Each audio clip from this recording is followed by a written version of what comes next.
You are listening to Something Rather Than Nothing. Creator and host, Ken Vellante. Editor and producer, Peter Bauer.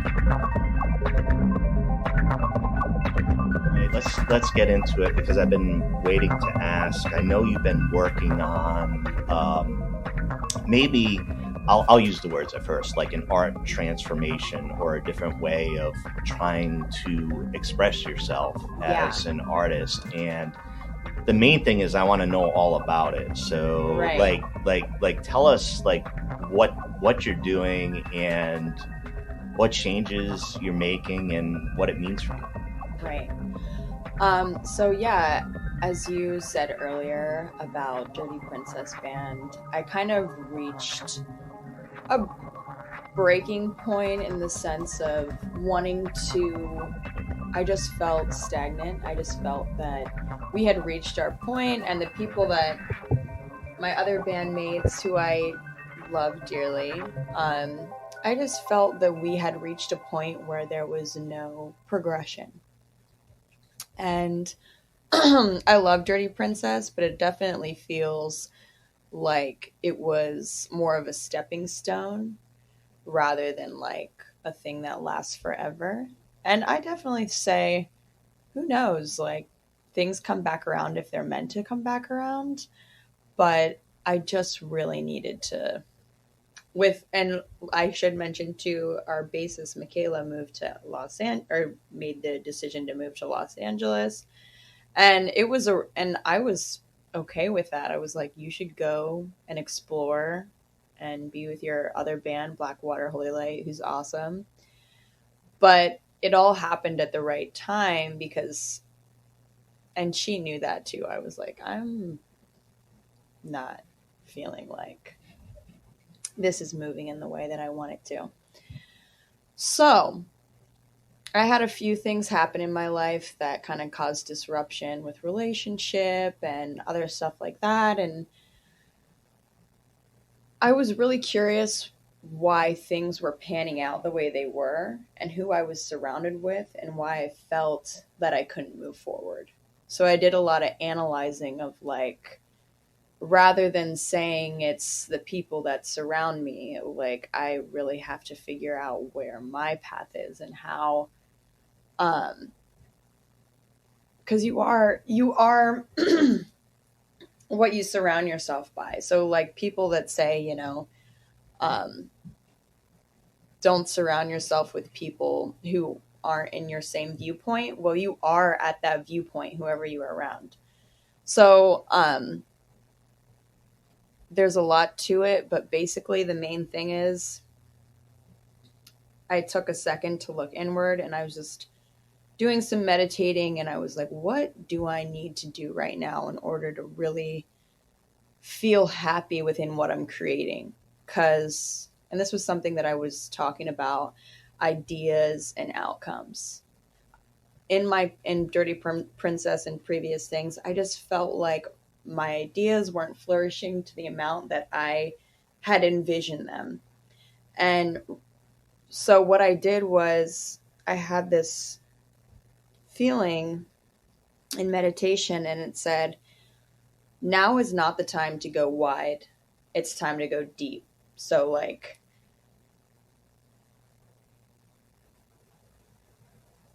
basically this is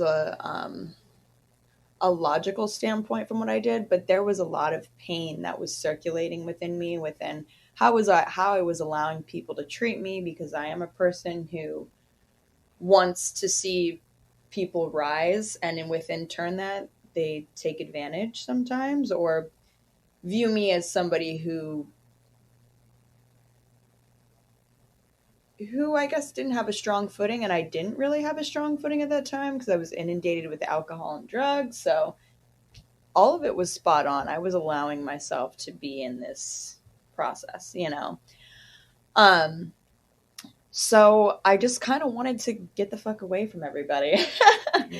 And within the rock and roll scene, I felt like there was a lot of projections, that I was just this like dominating, witch bitch,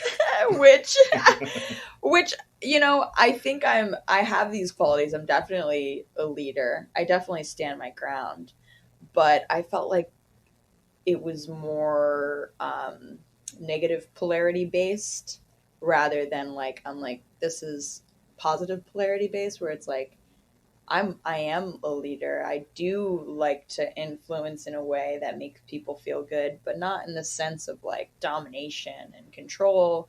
So I was trying to figure out how to flip those things around in order for it to be a positive end of the spectrum.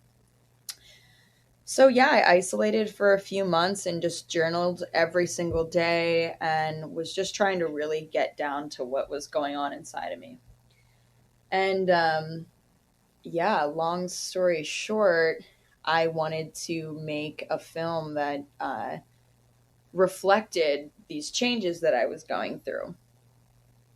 So yeah, we did the PCP film, and what's great about things that are supposed to happen is that you have an idea and then people just kind of flood in and then you're doing it. Yeah. You know? And so with the film, my friend Chris, who is a part of Futuro, who I'll mention because he has been the main reason why we've been able to get a crew together, and like a good crew, like people who really know what they're doing. I've learned so much from these people. I owe them where I'm at right now, which is not even where I want to be. It's just a very small step.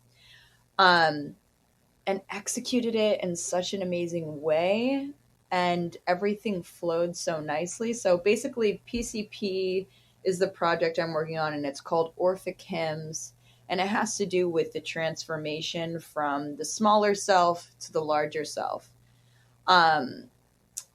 Same being, but basically the first part is about being, you know, and this is also just a part of growing.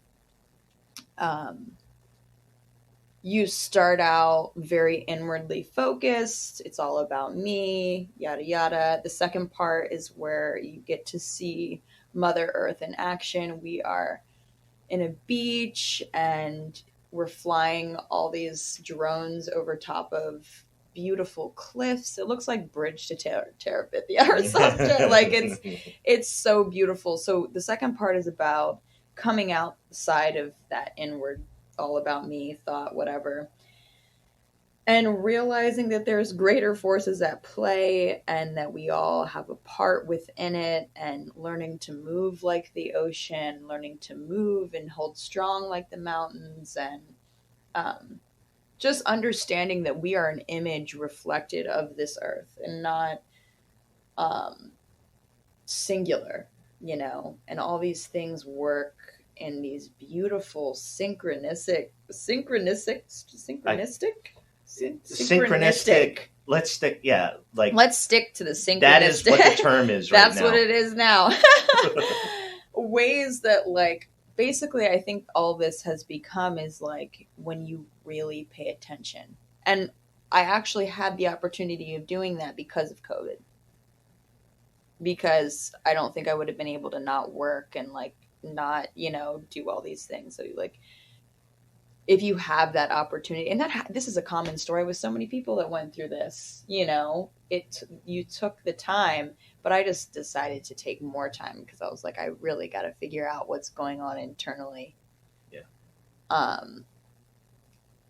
Because the evil side, I felt like, and I think I had to do some flushing too, like spiritually as well, because my father's background very magic, like my grandmother was very magical, and I think that we had some curses on the family because he left another family to come here with a white woman, and which is my mother. And when we went down there, like there was all this talk. So my father has a kid down there. We like came up on a voodoo like thing there, and went home, and like my mom had a vision of my sister with rattles around her head. Like this was all on this. I was having these reoccurring dreams with like a grim reaper at the end of my bed. And there was this presence in my life where I was like, I feel like there is some spiritual contract and there's like a replaying within my family. And so within this internal thing, I feel like I had to, I did a lot of meditation where I had to do like rituals of flushing out things, because that's so real. Like, especially if you're an open vessel, you know, things can get attached to your psyche to feel safe or whatever, you know? So I had to do a lot of that, and it did help, like 100%. And also the spirituality and in alcohol and stuff like that, like that's a whole nother thing. You know, you really got to flush those things in your mind that are saying you need this like drowning factor in your life in order to survive, you know? Yeah. It's basically flushing out internal dialogue. Yeah. Well, it sounds like, I mean, there's a lot of what you had to say that I was connecting to as far as a process. There's two things based on what you say I'm really interested in getting at. And the first is, could you talk about just the process of writing and journaling as far as your transformation? Because I don't write enough. I'm one of the individuals, like, I don't write enough. You'd be great if you wrote. You have a lot of thoughts, and like it all organizes when you put it on paper. Yeah. So tell us. So tell me about that to help me and help others as far as that particular journaling process as far as the transformation for yourself. Right. What's cool about journaling too is that once you've finished, like, let's say a book or whatever, and your intention is growth while doing it, you see your whole process. And it's easy to reflect on your process as like, oh, I remember this and this and this and this is where I'm at now. But your words literally change. How you view the world changes. So what I did that helped me is using divination, so using tarot. Mm-hmm. And one thing that I love about things is there's this one tarot thing. I don't have it, but I've been listening about it, and it's called This Might Hurt. And basically it's just you lay out your thing. If you got one that's like, this is specifically for me, and there's things on there that are hard to hear. Arrogance, and that was definitely within like rock and roll, you know. Yeah, I mean, it's built on fuck you. It is built on fuck you, and I'm still about that in a sense, but in a way that's gonna actually do something. You know, it's one thing to be like, fuck you, don't conform, and you're like, all right. Well, it's punk and then something. Yeah, I think. Right. Then something. Yeah, right. It's like I want to actually use this idea of fuck you, punk, whatever, and actually move into something that starts a conversation, you know? And that was one thing that was lacking in Dirty Princess. I would want to have these conversations of growth and expansion but I also have to deal with, you know, that just has to do with the Black experience too, I think, is that like there's this whole other mindset that we feel, and also from talking to other Black artists, we feel like we need to prove ourselves because we have to, you know what I mean, in a sense. But it became less about proving myself and more, it's just funny how when you start with something, it's about something. Yeah. And then when you get deeper into it, it's like, oh, you know, it's more than that, you know. But anyway, back to journaling.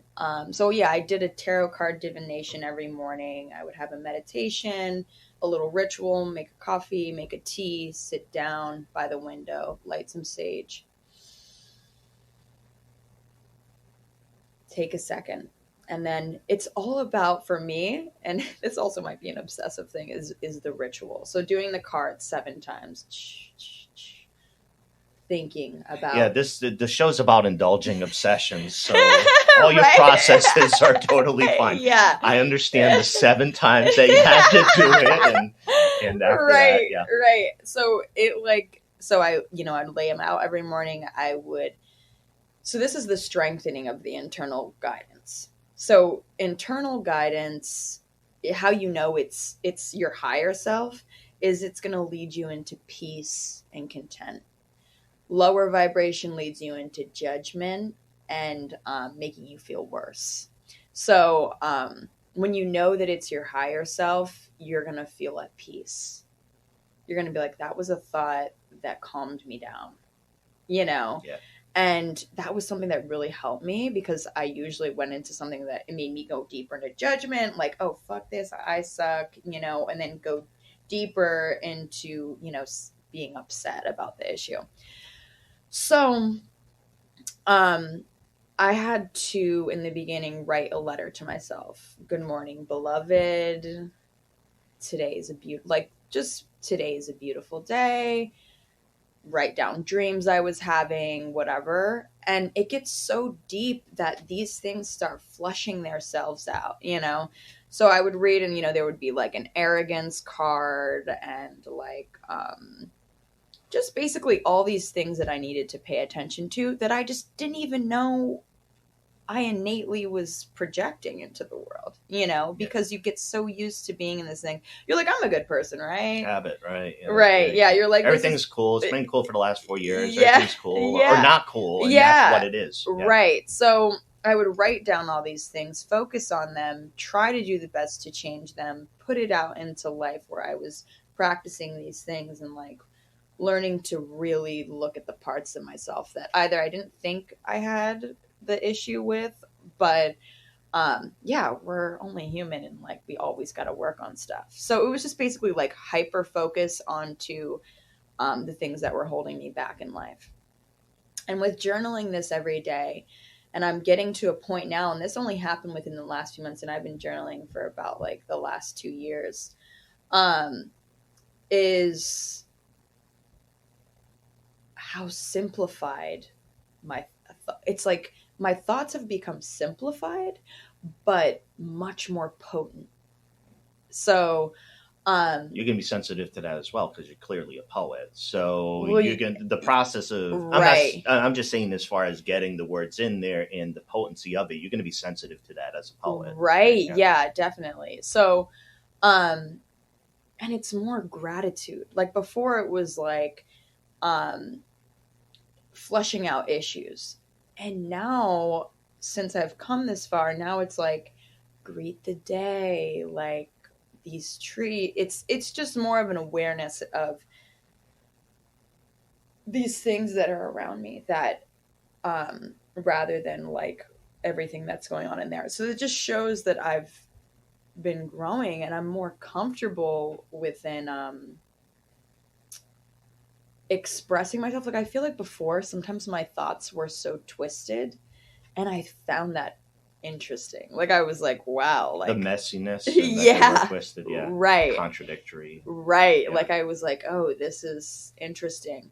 But now since I have this clarity, it's just more in depth and more potent, but less on the negative polarity of like, this is kind of twisted. It's like, whoa, this is illuminating. This is, there's less negative, I guess, on it. Yeah. So, yeah. All right. I don't know if that helps at all with writing, but it's just like what people have asked me this before too. And it's like, you just have to really want it. You have to really want to make that change, unless you don't really want it. But that's also the thing. And that has to do with the Black experience too. I was like, what is the most dangerous thing that the government, for me as a Black woman, it's not me being intoxicated in a rock band saying, fuck the government. That's not what does that do? Other than, influence would be a few people, but I was like, the most dangerous thing to the government would be a Black woman who's self-aware, who's keen, who pays attention, and who takes the necessary actions to really create change in the sense, in like art, but bigger than art, you know? Yeah.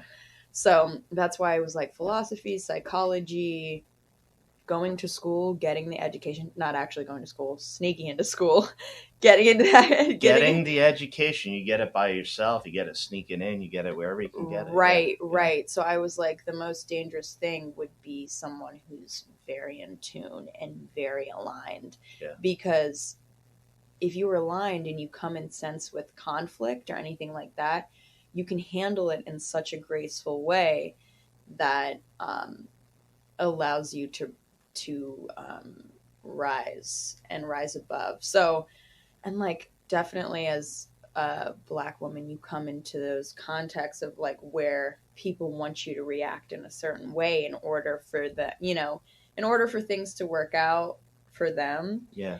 And I just thought that like if grace was internalized in such a way that like I can move through any sort of situation, especially if it starts to get harder. I feel like I have this thing in my body that's pushing me now that I've like feel more aligned. And it's definitely geared towards like social justice in the sense of if we were all to get in touch, and it's such a kind of sounds intangible, you know, to be like, if we got everyone in line and understand how to navigate this world, that we can step into the God of God's mind sense in the sense of creation. Yeah. I think there is, I mean, I was thinking in terms of, Buddhism and kind of like that too. A lot of people don't think in the sense of like engage social justice within that thinking, but it's a very different way of looking at it. It has to do with something you talk about, like the universal or the compassion that comes in from individuals within a society, and that creates the radical transformation, right? That we look for, because we don't think of like, you know, Buddhist political parties, because it seems like so attachment to a thing, right? But it's more of the sense in a personal transformation. Jules, I wanted to ask you, so you're an East Coast gal, and from out east, and you're talking about the Black experience and part of your experience. So now you're in Oregon, now you're in Portland, right? And so. And you and I know that the East Coast feels different. I mean, it does. It feels different. So there's there's a different kind of way of operating in the world that you enter into. I was interested when you said the pressure to prove yourself, and you were mentioning specifically with Black artists. Yeah. Did you feel like that was some of the things that, like, what was that for you? Like, what did you, in your experience, what did you have to do to, or feel you had to do to prove yourself? Right. I mean, it definitely also like, I'm just going to be real with my analytical mindset of like my childhood development and like what goes from that. And like I said, it's kind of like an innate thing. Like I grew up being like, this is, I want to prove that I can like I moved out when I was 15 and got a job and stayed, I was like, okay, I'm going to get a place. And my parents were just like, what are you? Yeah. Like, I was watching and being like, what is going to happen now? And I always wanted to, always wanted to just like fight, try to get out of, never have anybody tell me what to do and how to do it. So that was my way of like, I can get a job, I can make my own money. Also, I think it also comes from being like in a poor family, and like I was like, I'm gonna and yeah, I was kind of wild too, so I was like, I'm gonna get out of my parents' hair. But since I think that's what's funny is like when I'm around people that I enjoy, I just let my inhibitions down. I'm just like, wee, and and there was a lot of underestimating in my life, and it was because of my outward appearance, pretty face, like fairies, just me being myself. And then I feel like I wasn't, in some areas, in lots of areas I was taken seriously, but maybe this is just also an internal dialogue. I'm like, do they really see who I feel like I am? And so I guess, I was, and also this maybe has to do with it. I grew up in a mostly white community. So there's all this like, not subliminal, what's the word I'm looking for? Under the radar, like racism and stuff like that. Like, and so I always kind of felt like I'm going to prove to you that the Black woman is way more than what you feel like it is, And I remember in school too, people were like, do you have a rich family? And I'd be like, no, like actually not at all. But like, why? They're like, because you speak well, and it was just like little things like that. Yeah. And I'm like, well, you'll see what else I'll do well too, It's just like all of these things. And until, of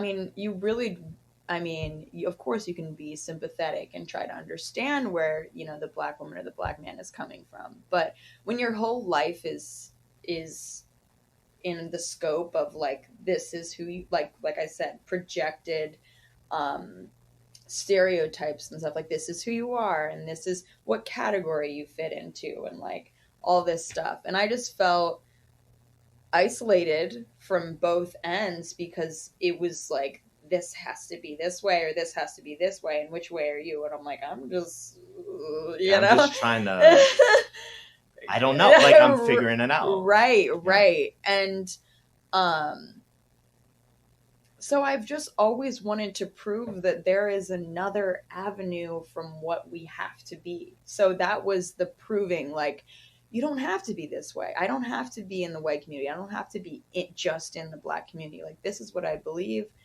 Yes, Black is powerful, but also why are you questioning the way I speak?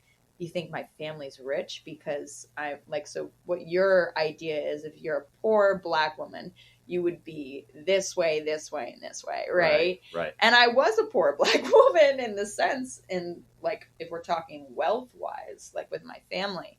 So I just wanted to always be like, there's another way. Yeah. And I think it's just translated now into my work now. And it's like, I'm accepting who I am. And this other way, there's also other people that believe this other way too. And I'm starting to connect with those people, which is really cool. Yeah. So I guess that's where proving myself. Yeah. But it's like, I'm also just proving it to myself because I also feel that like,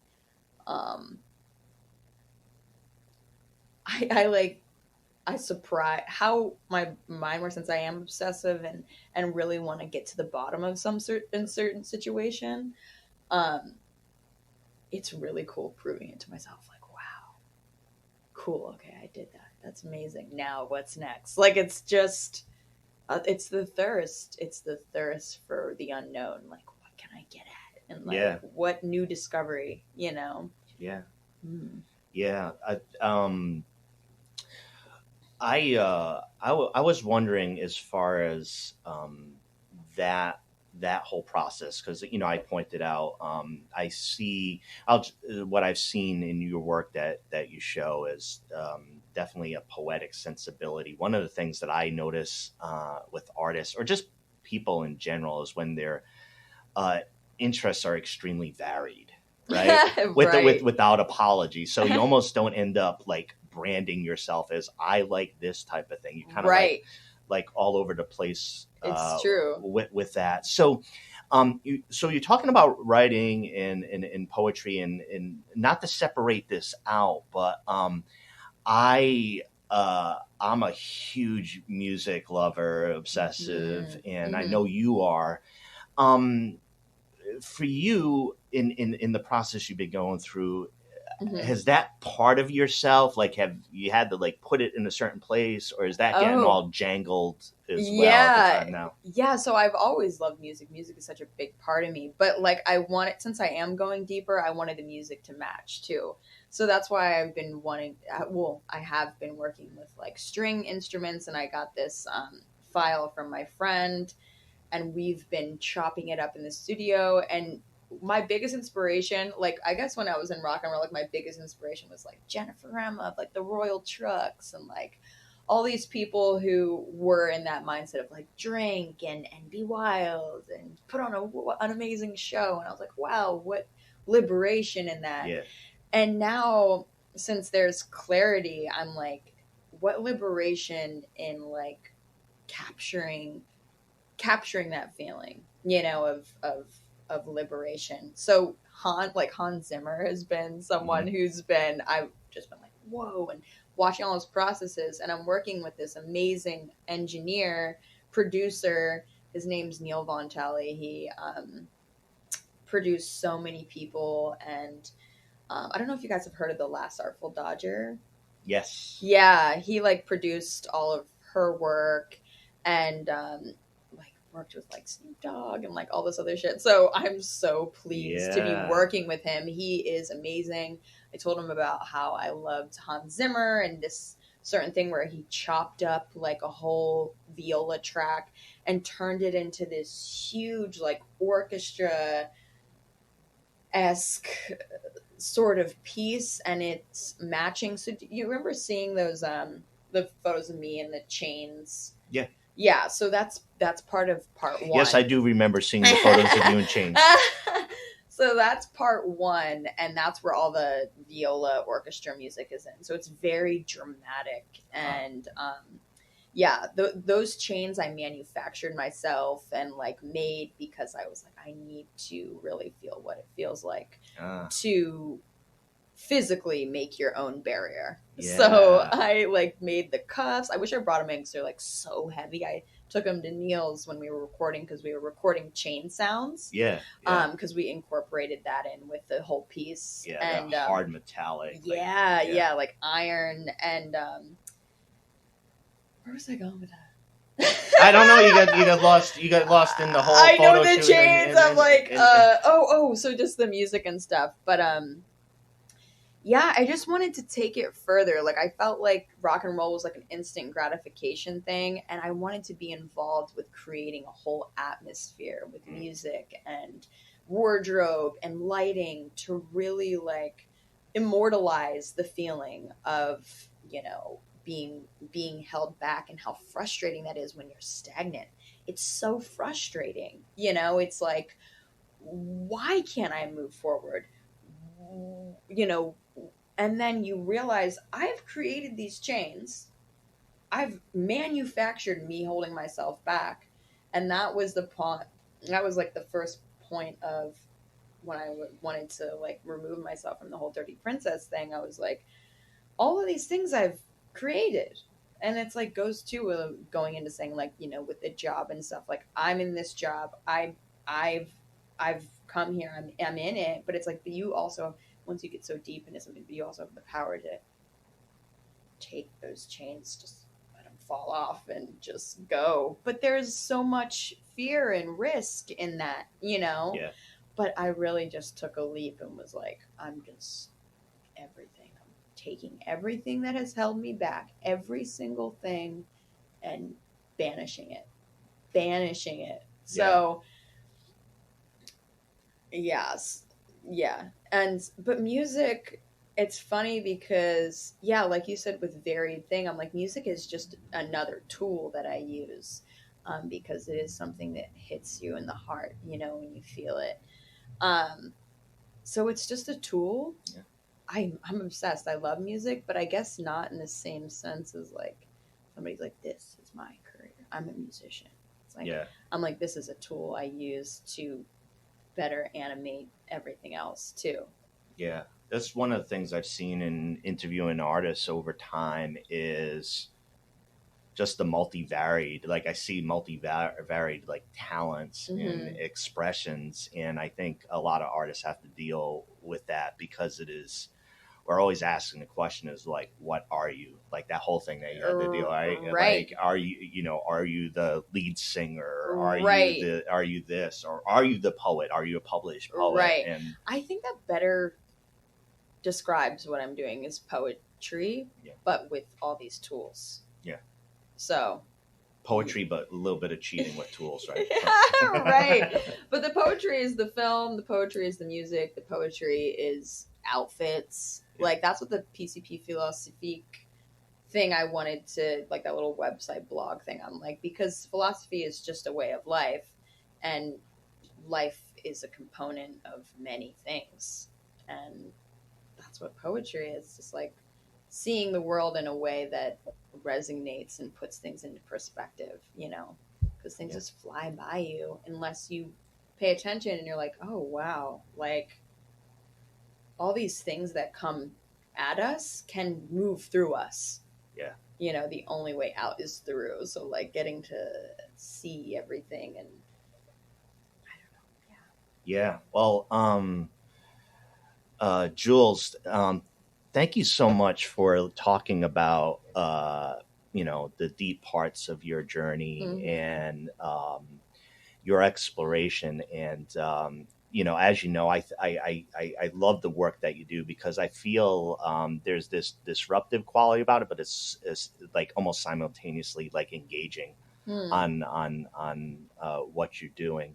I wanted to at the end here, because we could probably do 3 or 4 of these, but just for our time here, how do you want to lead people towards the things that you do, the things that you're trying towards yourself in a creative sense? Just because people will listen to this and be like, oh, that sounds pretty cool, like what she's doing. So like, just where do you want people to go? So as of right now, you can go to Instagram is a great way to get connected. I mostly post a lot of the things on my story about what I'm doing.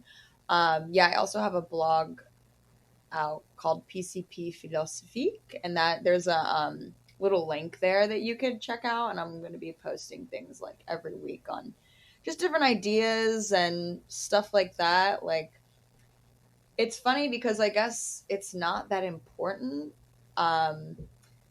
what I'm doing. It is important. Wait. Host interrupts. It's not like, I guess looking in the grand scheme of things, it's not that important. But if you have an interest of what I'm doing, like hopefully it allows you to, because people use that word unapologetic or whatever, and it's like, I don't understand what I had to apologize for. So but I do understand what people mean when they say that.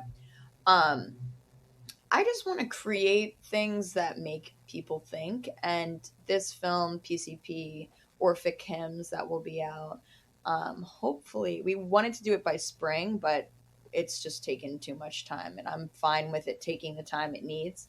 So maybe in the fall we'll be hearing more about it. So just look out for PCP. We're going to be probably playing in a few theaters around here too. So look out for PCP, Orphic Hymns, and if you're interested in that, my Instagram is PCP3K, and I look forward to just elaborating on life and just doing what I want and making poetry.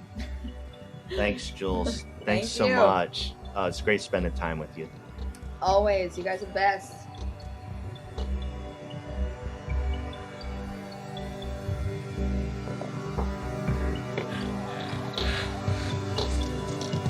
This is Something Rather Than Nothing.